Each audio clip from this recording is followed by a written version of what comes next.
Shalom saudaraku, saat ini kita akan membahas seorang Rahab, mantan pelacur.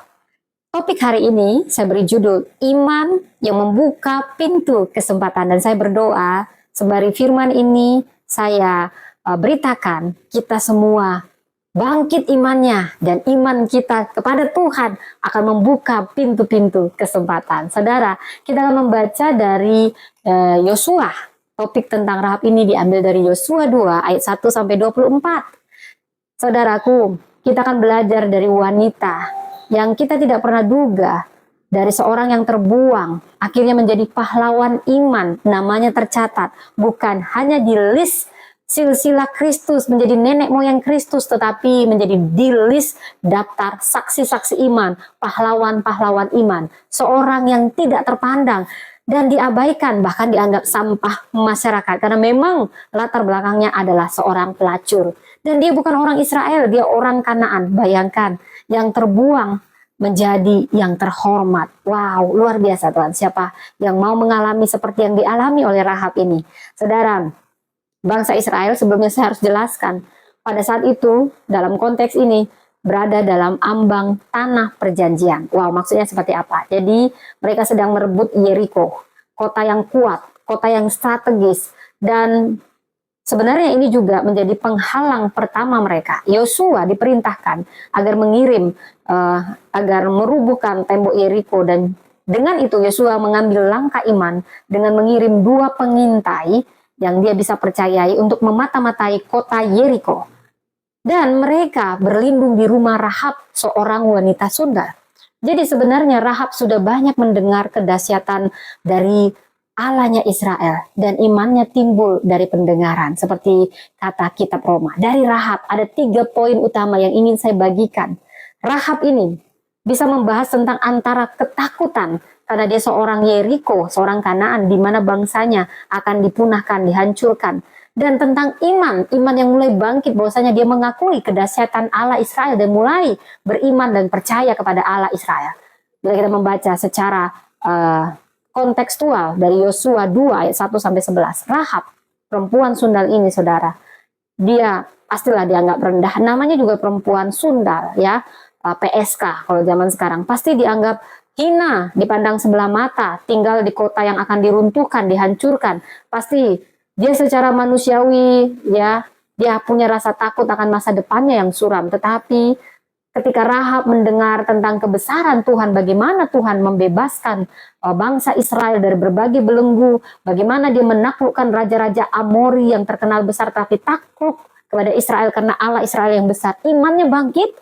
Nah, dia percaya bahwa Tuhanlah Allah yang benar, Allah yang berkuasa atas segala sesuatu.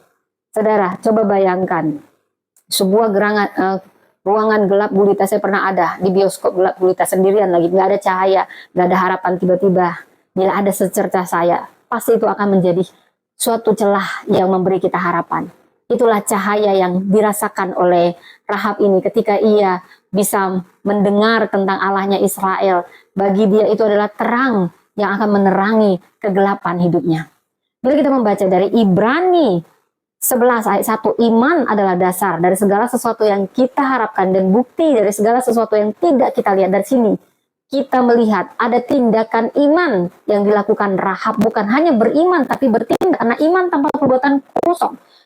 Jelas tertulis di Yosua 2 khususnya ayat 4 sampai 6 bagaimana dia memberanikan diri mengambil resiko menyembunyikan 2 pengintainya. Iman Rahab tidak hanya berhenti pada percaya, gak cukup percaya dalam hati, tetapi pasti itu akan mendorong kita bertindak. Seperti teladan Rahab, dia menyembunyikan kedua pengintai ini. Dia siap bayar harga, walau dia tahu ini bisa membuat dia dihukum mati. Saudara, saya jadi teringat seorang yang sangat terkenal, namanya Oskar Schindler ya. Dia pengusaha Jerman ya. Mungkin kita bisa membaca kisah hidupnya ini, bagaimana dia mempertaruhkan dirinya untuk menyelamatkan kurang lebih 1.200 orang Yahudi yang diperlakukan semena-mena oleh rezim Hitler, dibunuh, disiksa. Tapi dia punya hati nurani yang murni, membantu mereka mempertaruhkan nyawanya sendiri untuk melindungi orang-orang yang sebenarnya nggak bersalah, hanya karena kepahitan Hitler. Tindakannya ini didorong karena imannya dan hati nuraninya. pada kemanusiaan, saudara. Rahab adalah jembatan yang menghubungkan dua dunia. Kalau kita mau jujur, kita ini seperti Rahab-Rahab zaman sekarang ya. Dunia orang Israel dan dunia orang Yeriko. Ini menjadi saluran berkat bagi bangsanya sendiri.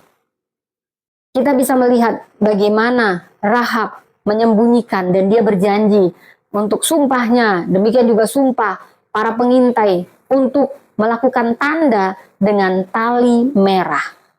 Ini keselamatan di Yosua 2 ayat 12-24 ya. Rahab meminta pengintai Israel untuk bersumpah bahwa mereka akan menyelamatkan keluarganya saat mereka menyerang Yeriko, karena dia tahu Yeriko akan runtuh, Yeriko akan kalah.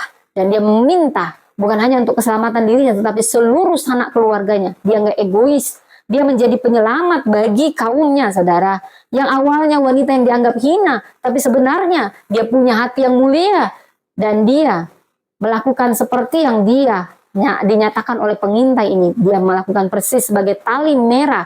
Inilah rahasia yang menyelamatkan Rahab dengan semua keluarganya. Karena di situ ada komitmen, ada covenant antara pengintai ini dan juga janjinya terhadap Rahab untuk keselamatan. Saudara, seperti yang dikatakan Yakobus 2:26, sebab seperti tubuh tanpa roh adalah mati, saudara.